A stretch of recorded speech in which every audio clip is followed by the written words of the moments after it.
에스라 2장 64절에서 70절까지 말씀입니다. 에스라 2장 64절에서 70절까지 말씀입니다.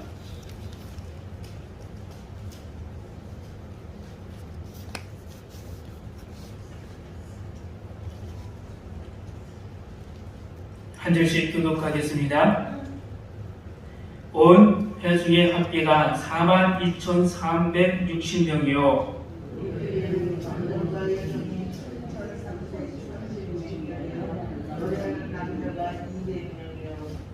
말이 736이요 노새가 245요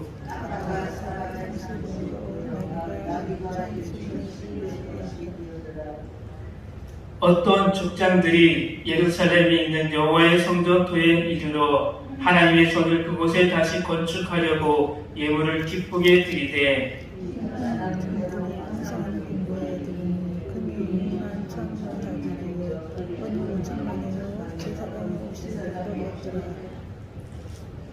함께 보겠습니다. 이에 제사장들과 레위 사람들과 백성 롯과 노래하는 자들과 문지기들과 느디님 사람들이 각자의 성읍에 살았고 이스라엘 무리도 각자의 성읍에 살았더라.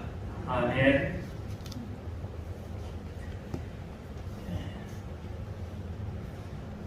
우리가 사는 도시는 어떤 곳입니까?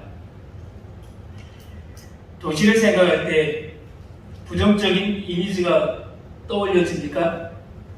아니면 도시하면 낭만적인 느낌이 먼저 옵니까? 우리 도시는 다른 도시보다 특별하게 낭만이 그래도 있는 도시입니다. 또한 사는 도시에서 일어나는 일에 관심이 없이 하루하루 살아가십니까? 내 가정만, 나만 바라보면서 오늘을 살아가십니까?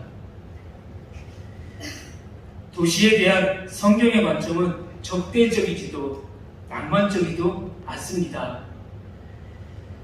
성경 속 도시는 가인이 형제를 죽이고 하나님의 임재로부터 멀리 떠나 에덴 동쪽 동산의 롯의 땅에 거주하며 건설되었다 하고 기록되어 있습니다. 처음 도시가 이렇게 출발했습니다. 도시의 건설은 반역자 가인이 안전을 추구한 결과로 생겼다는 겁니다. 나 자신을 보호하기 위해서 성을 쌓고 또 그 안에서 살았다고 했습니다. 그래서 그 성을 에녹이라고 했습니다. 하나님은 가인의 요청을 받아들이셨습니다. 도시는 그 출발이 피난처였다는 겁니다. 하지만 가인이 이야기하는 하나님에 대한 죄와 반역의 영향 아래에서 이러한 잠재력이 커다란 악을 만들어내는 것으로 작용합니다. 가인의 후손 라멕이 노래를 부릅니다. 그런데 그 노래가락에 이 죄에 대한 고백이 있습니다. 가나안의 도시 거주민들이 자신들의 힘을 사용해서 결국 사망의 문화를 만들었다는 사실을 밝혀주며 노래합니다. 도시는 두 가지가 있다는 겁니다. 하나는 타락과 폭력의 장소입니다. 또 하나는 피난처와 평화의 장소입니다. 도시는 인류가 집중적으로 모여 사는 곳입니다. 인간 본성의 최선과 최악이라는 이중적 특성이 드러나는 곳이 도시입니다. 이러한 이유로 성경은 도시를 타락과 폭력의 장소로 묘사합니다. 또한 피난처와 평화의 장소로도 묘사합니다. 두 가지가 다 있다는 겁니다. 악도 있고 또한 선한 것도 있는 것이 이 하나님 말씀 아니라는 것입니다. 성경에서는 도시는 요새나 벽으로 둘러싸인 인간 거주지라고 분명히 밝혀줍니다. 하나의 마을, 공동체다라는 것입니다. 도시가 세워지면 사람들은 벽으로 보호되는 공간 안에서 독특한 인간 문화와 고유한 삶의 방식을 창출합니다. 여기서 도회적 인간 생활의 표지가 되는 세 가지 특징들이 형성됩니다. 첫째는 안전과 안정입니다. 성벽이 있기 때문에 더 안전하고 안정감을 느끼게 합니다. 더 이상 외부로부터 공격을 받지 않는다는 것입니다. 적대적 군대들, 침입자들, 피해 복수를 하려는 사람들에게서 보호를 받습니다. 또한 들짐승으로부터 보호를 받습니다. 후에 느헤미야가 성벽을 쌓았다라고 했을 때에 어떤 결과가 왔습니까? 바로 이 첫 번째 안전과 안정입니다. 더 이상은 적이 이곳에 들어오지 못한다는 것입니다. 도비야, 산발락이 이 안으로 침투하지 못한다는 겁니다. 들짐승들이 더 이상 예루살렘 성 안으로 올 수 없다는 겁니다. 둘째는 다양성입니다. 도시는 인구 구성만 아니라 땅의 사용에 있어서 다양성이 나타납니다. 주거지와 함께 일터와 쇼핑센터, 서점, 학교, 전시장, 공연장, 예배장소, 정부 건물과 함께 다양한 건물과 다양한 사람이 모여있는 것이 도시입니다. 셋째로는 생산성과 창조성입니다. 도시는 새로운 것을 만들어내는 곳입니다.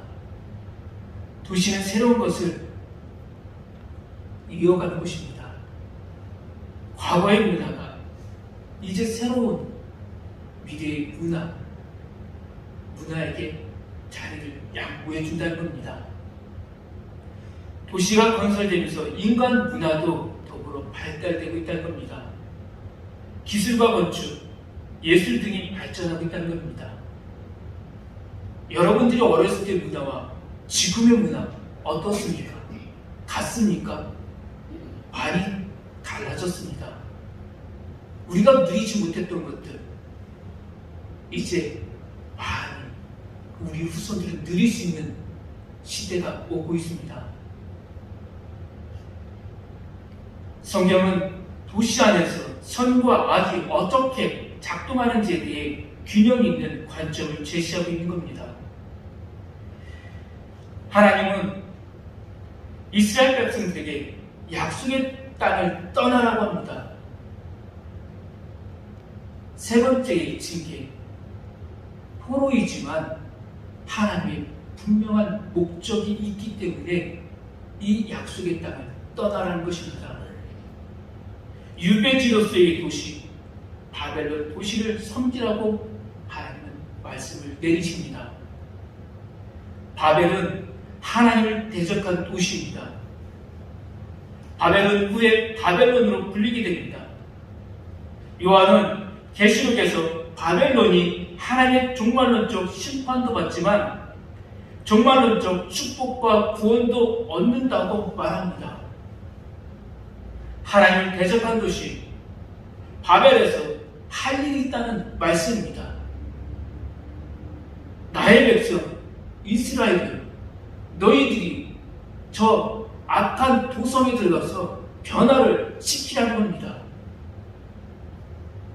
이스라엘 중에 온 인류에게 행하실 일을 다시 시작하겠다는 겁니다.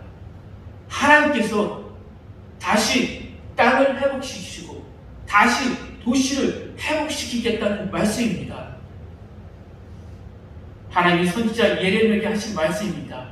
거기서 번성하고 줄어들지 아니하게 하라. 이스라엘 공동체적으로 고유한 정체성을 지키면서 성장하라. 그리고 그 큰 도시의 생활에 참여하라고 했습니다. 그들의 문화 속에 들어가서 너희들의 정체성을 밝히라는 겁니다. 너희가 누구입니까? 바로 하나님의 백성 누구누구이다라는 것입니다. 나는 어디 지파입니다.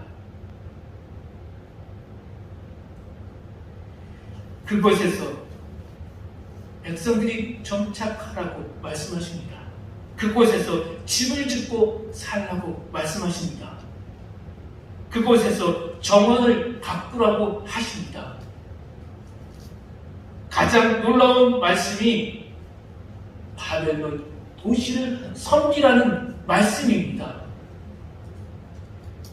예레미야 29장 7절 말씀입니다. 너희는 내가 사로잡혀 가게 한 그 성읍의 평안을 구하고 그를 위하여 여호와께 기도하라. 이는 그 성읍이 평안함으로 너희도 평안할 것이다. 그 도시가 평안해야, 그 도시가 전쟁이 없어야 너희들이 그 전쟁터에 나가지 않는다는 겁니다. 만약 전쟁이 일어난다면 이 모든 것은 끝난다는 겁니다. 하나님의 뜻이 이루어지기를 간절하게 기도하면서 하나님이 예레미야에게 주었던 그 말씀이 이루어질 수 있도록 함께 동참하라는 말씀입니다. 바벨론에 살면서 그들은 단순히 도시의 곁들여서 고립된 채 숫자만 늘리는 삶이 아니었다는 겁니다. 그들의 자원을 사용해서 공동의 선의 유익을 끼치라는 말씀입니다. 하나님이 아담과 하와에게 땅을 다스리라고 주신 명령은 문화 명령이었습니다. 이것은 그들에게 세상 속에서 일함으로써 세상을 위해 일하시는 하나님을 닮으라는 부르심입니다. 하나님은 어떤 형상이십니까? 온 우주 만물에 어느 곳에든지 계시는 하나님이십니다. 이스라엘 땅, 약속의 땅에서만 임재하시는 하나님이 아니라는 겁니다. 하나님은 어느 도시에든지 임재하신다는 사실입니다. 인류의 원래 소명인 정원 가꾸기는 문화 개발의 패러다임입니다. 정원사는 땅을 있는 그대로 내버려 두지 않습니다. 파괴하지도 않습니다. 대신에 땅을 재배열하여 인간의 삶에 필요한 음식과 식물을 생산합니다. 땅을 경작합니다. 그래서 문화라는 단어와 경작하다라는 단어는 같은 언어에서 나옵니다. 이런 면에서 모든 직업은 처음 에덴 동산을 경작한 데서 확장된 부르심이라는 겁니다. 인간의 노력에 대한 하나님의 의도는 문명 곧 도시를 복음으로 일으키라는 말씀입니다. 복음으로 다시를 세우라는 말씀입니다. 도시 안에 사는 인간에게 예수 그리스도가 누구인지 알리라는 말씀입니다. 영원한 구원자이신 예수 그리스도를 믿고 회복되는 인간과 도시가 되라는 말씀입니다. 하나님을 영원하게 하는 도시를 만들라는 말씀입니다. 하나님이 창조 세계에 주신 끝없는 경이로움과 풍성함을 잘 관리하는 도시가 하나님의 의도하심입니다. 그렇다면 이 시대 교회가 나아갈 방향이 무엇이겠습니까? 우리가 사는 이 도시를 우리가 품는 겁니다. 우리가 머무는 이 도시를 하나님 나라가 될 수 있도록 우리가 힘쓰는 겁니다. 교회는 복음적이면서 동시에 상황적이어야 한다는 겁니다. 복음은 영원하니 바뀌지 않습니다. 그러나 우리가 사는 도시 문화는 바뀝니다. 10년 전 도시 문화와 지금 도시 문화가 바뀌었습니다. 우리가 어렸을 때의 문화, 그리고 지금의 문화, 그리고 앞으로의 문화가 어떻게 되겠습니까? 지금 이대로가 아닙니다. 완전히 바뀝니다. 지금도 바뀌었던 것처럼 앞으로도 바뀌는 것이 도시입니다. 문화가 바뀐다는 겁니다. 바뀌는 도시에서 어떻게 복음을 전할 수 있겠습니까? 어떻게 이 도시에 사는 사람들을 우리가 품을 수 있겠습니까? 어떻게 그들에게 복음을 전할 수가 있겠습니까? 이것이 상황화입니다. 복음의 본질을 지키면서 상황적 이슈를 상세히 파악하고 아는 것이 중요하다는 말씀입니다. 오늘 우리에게 주어진 이 문제, 오늘의 이슈가 무엇인지, 그리고 앞으로 이 도시가 어떻게 변화가 될 것인지, 앞으로 세상 사람들이 어떤 문화에 즐기고 있는지 우리가 아는 겁니다. 복음의 근간은 흔들리지 않습니다. 변하지 않는다는 겁니다. 그러나 도시 문화는 변하고 있다는 사실입니다. 이스라엘 백성들이 약속의 땅을 떠나 유배지 바벨론 도시로 들어갔습니다. 이스라엘 백성들처럼 하나님은 우리가 세상에 살면서 세상 문화적 담장을 넘어 타 문화권 속으로 들어가라고 하십니다. 지속해서 타 문화권을 이해하고 수용하는 마인드와 역량을 넓혀가라고 말씀하십니다. 복음으로 세상을 바꾸기 위해서는 타 문화에 대한 이해가 있어야 한다는 말씀입니다. 우리 기독교 문화만이 최고라고 생각하면 안 된다는 것입니다. 세상 사람들의 문화도 우리가 존중해주면서 그 안에 들어가서 복음이 최고라는 것을 보여주어야 한다는 것입니다. 이 시대 상황에 대한 깊은 이해가 없다면 미래가 없는 교회입니다. 복음으로 세상을 바꾸기 위해서는 타문화에 대한 이해가 있어야 합니다. 이 시대의 흐름을 알고 미래를 준비하는 교회는 살아남는 교회가 됩니다. 반대로 변하고 있는 문화를 이해하지 못하는 교회는 도시 속에서 빠르게 죽어가는 생명이 없는 교회입니다. 하나의 섬처럼 남게 된다는 겁니다. 하나님은 이스라엘 백성에게 70년 전 바벨론 도시를 선진하는 명령을 주셨습니다. 그런데 이제 하나님은 바사 왕 고레스를 통하여 명령을 내리십니다. 하나님은 죽음의 도시에서 영원한 도시로 들어오라고 하십니다. 고레스 왕의 조서로 인해 포로 생활을 하던 이스라엘 백성에게 다시 고향으로 돌아갈 수 있는 길을 열렸습니다. 포로로 생활한 것이 너무 억울하다고 하면서 바벨론에서 머물 수 없다는 겁니다. 바벨론은 이스라엘 백성이 머무는 도시가 아닙니다. 또한 페르시아도 진정한 평화와 안식을 주는 도시가 아닙니다. 이 도시들은 사라지는 도시입니다. 하나님의 심판을 기다리는 도시라는 겁니다. 하나님은 죽음의 도시 바벨론을 섬기지 말라고 말씀하십니다. 본문의 말씀은 하나님 부르시면 우리가 하던 일을 내려놓고 떠나야 한다는 말씀입니다. 본문의 말씀을 보면 하나님 이스라엘 백성 누구든지 부르셨다고 알 수 있습니다. 누구든지 하나님은 지금도 부르신다는 겁니다. 성전과 나라를 재건하는 일에는 남녀노소 차별도 신분의 차별도 없었다는 겁니다. 이스라엘 공동체에 속한 자들은 누구든지 하나님이 이끄시는 일에 동참할 수 있다는 말씀입니다. 하나님의 나라는 예수 그리스도를 믿는 자 누구든지 갈 수 있는 나라는 말씀입니다.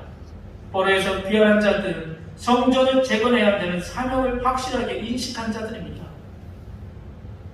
또한 예수 그리스도를 믿는 자라면 하나님의 나라 확장하는 일에도 동참해야 한다는 말씀입니다. 그런데 본문은 고국으로 돌아가기로 결정한 사람들의 수가 포로로 잡혀갔던 사람들보다 극소수에 불과했다는 말씀입니다.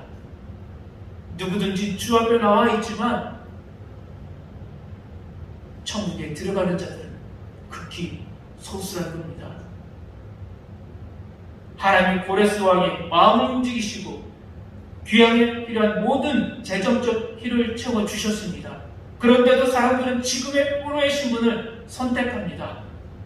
아마 가는 길이 위험합니다. 먼 거리에 있습니다. 라는 이유로 귀향길에 함께하지 못했을 겁니다. 지금도 천국이 저 멀리 있는 것처럼 느끼는 성도들이 있습니다. 천국은 저 멀리 있는 것이 아닙니다. 가까이에 있습니다. 이스라엘 땅으로 가는 것보다 포로의 신분으로 여기에서 생활이 안정적이었기 때문에 귀한 길을 포기했을 겁니다. 생명으로 이끄는 길이 좁고 위험해 보였기 때문에 포기했을 것입니다. 도시의 안락함, 풍요로움, 넉넉함 때문에 거기에 안주하고 있는 자들이 있다는 겁니다. 도시의 문화가 낭만적이고 좋아도 우리는 들어가야 할 본향, 이 본향 있는 자들입니다. 본향을 향해서 가야 될 자들이라는 것입니다. 지금은 세상에 머물고 있지만 우리는 세상에 속하지 않은 자들입니다. 우리는 죽음 넘어 천국으로 가는 삶을 준비하는 자들입니다. 우리는 죽음 넘어 천국으로 가는 삶을 살아야 합니다. 우리는 하나님께 돌아가야 합니다. 하나님의 명령으로 이 땅을 섬기는 날이 끝나면 우리가 돌아가야 할 본향, 천국으로 가야 합니다. 그래서 하나님이 부르시는 그날까지 믿음으로 좁은 길을 걸어가야 합니다. 아무리 도시가 좋아도 도시를 바라보는 것이 아니라 예수 그리스도를 바라보아야 합니다. 예수님은 좁은 길을 선택하라고 하십니다. 예수님은 좁은 길로 들어가라고 말씀하십니다. 하나님은 예수 그리스도 통하여 놀라운 은혜를 우리에게 베풀어 주셨습니다. 죄와 사망에서 구원받게 하셨습니다. 이 세상에서 황폐해진 하나의 집인 교회를 재건해야 할 사명을 주셨습니다. 성전 재건을 위해 돌아온 이들의 긴 명단에 있는 이름처럼 우리는 하나님의 나라, 생명책에 우리의 이름이 기록되어야 합니다. 차별 없이 부르시는 예수님 사랑 때문에 우리 같은 죄인들도 은혜의 일꾼이 되었습니다. 구원받았다는 사실입니다. 구원받은 백성이 우리가 이 땅에서 할 일이라면 하나님께서 우리를 부르시는 그날까지 교회를 재건하는 일을 해야 합니다. 건물을 새로 짓자는 것이 아닙니다. 다시 복음을 전하는 일에 관심을 가지자는 말입니다. 하나님과 동행하는 사명을 충실하게 감당하는 것만이 하나님이 약속하신 영광에 참여하는 유일한 길입니다. 하나님께서 우리에게 허락하신 이 도시의 복음을 전해야 합니다. 타락해지는 이 도시, 어두워져가는 이 도시, 우리가 세상의 소금과 빛의 역할을 감당해야 합니다. 예수님의 지상 명령에 순종하여 우리의 가족과 이웃들에게 복음을 전해야 합니다. 우리 교회가 등불이 되어야 합니다. 함께 죽음 넘어 천국으로 가는 삶을 살자고 우리가 외쳐야 합니다. 하나님의 나라, 생명책에 이름이 기록될 수 있도록 생명의 길, 좁은 길을 함께 가자고 외쳐야 합니다. 이 일에 우리가 재건 세대가 되어야 합니다. 하나님께서 이 도시를 섬기는 일을 멈추고 다시 돌아오라고 말씀하시기 전까지 우리에게 주어진 복음 전하는 일을 계속해서 해야 합니다.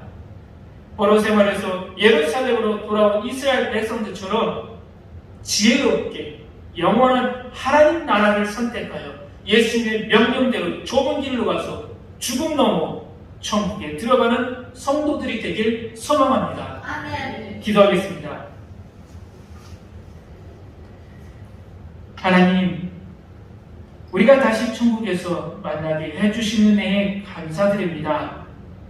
그날에 우리가 주 안에서 기쁨을 누리며 지내게 될 날을 기다리면서 이 도시에서 열심히 복음을 전하는 천국 백성들이 되게 하여 주옵소서. 이 일을 잘 감당할 수 있도록 더욱더 성령 충만한 삶, 지혜로운 성도의 삶이 되게 하여 주옵소서. 주 예수 그리스도의 이름으로 기도합니다. 아멘. 교회 소식은 주보로 참고해 주시기 바라겠습니다.